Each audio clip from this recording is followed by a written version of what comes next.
امت کا حق ہے کہ کثرت سے نبی پاک کا ذکر کرے، اور اسی ذکر کا ایک پہلو بڑا وہ یہ ہے کہ اپنے محبوب پر کھل کے درود و سلام پڑھے، کھل کے درود و سلام پڑھے، صبح و شام اس کی زبان پر درود کا نغمہ جاری رہے۔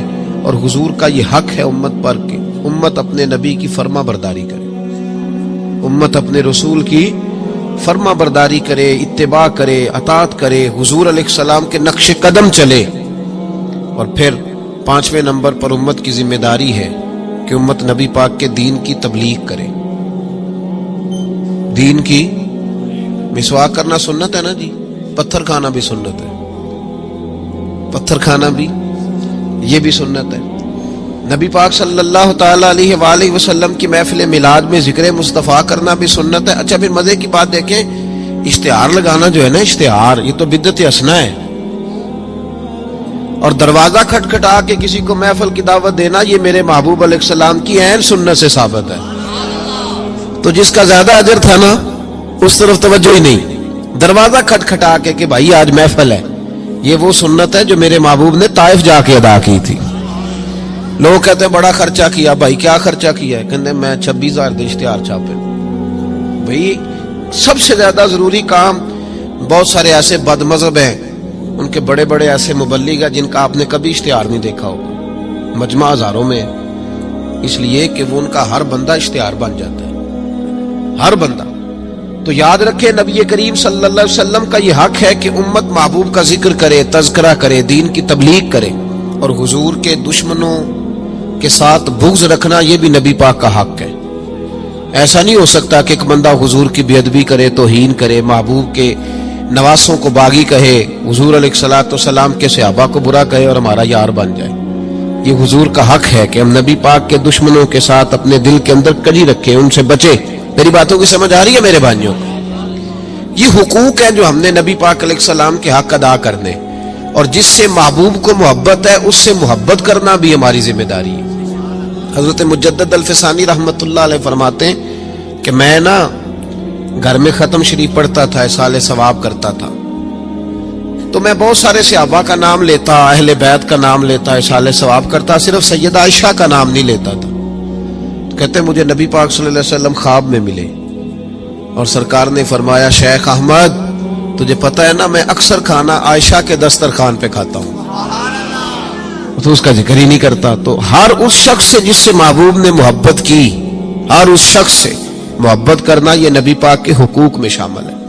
سب سے پہلی بات یہ کہ امت محبوب پہ ایمان لائے۔ کس طرح ایمان لائے؟ کہ جو حضور کہہ دے امت سمجھ جائے کہ اسی میں میری بہتری ہے، امت مان جائے، آنکھیں بند کر کے۔ غیر مشروط اطاعت ہے ہی صرف نبی پاک کی، اس میں کوئی شرط نہ لگائے، مانے اور دل سے مانے۔ یہ نہ کہے کہ یہ کیسے ہو سکتا ہے، مولوی صاحب آپ کہہ تو صحیح رہے پر دنیا بڑی دور چلی گئی ہے، وہ دنیا داری بھی کرنی پڑتی ہے، اس میں گنجائش تلاش نہ کرے۔ جو حضور کہہ دے اس پہ ایمان لے آئے، جو نبی پاک فرما دے اس پر ایمان لے آئے۔ نبی پاک صلی اللہ علیہ وسلم مکے سے ہجرت کر کے مدینے تشریف لا رہے تھے، حضرت ابو بکر صدیق ساتھ تھے۔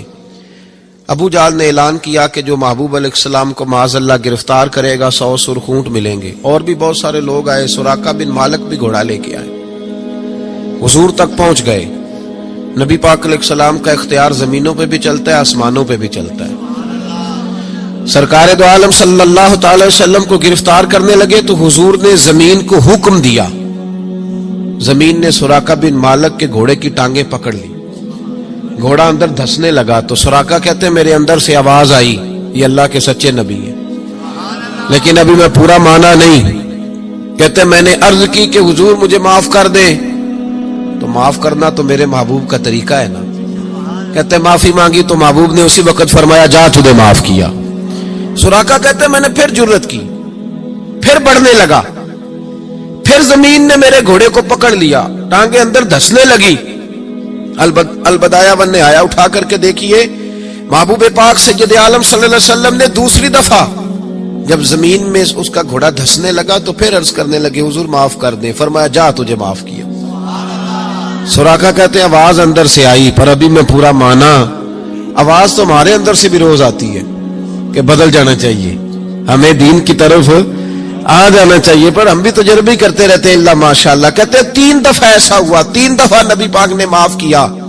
پھر میرے اندر سے آواز آئی کہ یہ اللہ کے سچے رسول ہیں. جب تیسری دفعہ معاف کیا تو محبوب مسکرانے لگے. ایک کسرا کا بادشاہ تھا، توجہ ہے میری بات پر.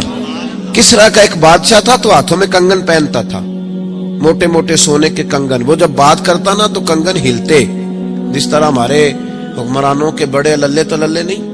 آپ کا ایک ایسا وزیر اعظم گزرا ہے جو دلی سے کپڑے خریدتا تھا اور آسٹریلیا سے سلوایا کرتا تھا. یہ غریب قوم کے حکمران ہیں. چلے خیر، ان کی میں کیا بات کروں. اب تو پیروں کی گاڑی بھی 1.5 کروڑ کی آتی ہے، ان کی میں کیا بات کروں. اب تو لوگوں کو فقر کا درس ہے. دنیا کو کہتے ہیں فقیر ہوتے جاؤ، خود امیر ہوتے جاتے. اب تو یہاں بھی حال بڑا اللہ ماشاءاللہ عجیب ہے. اس طرف کیا جاؤں، یہاں بھی رونا بڑا سخت ہے.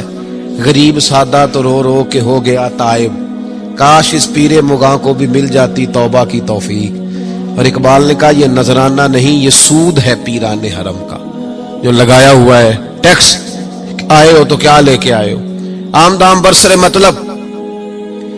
وہ کسرا کا بادشاہ جو تھا وہ کنگن پہنتا تھا، جب بات کرتا تھا تو بجتے تھے. تو مشہور بڑے تھے کہ اس کے کنگن ہیں بھائی.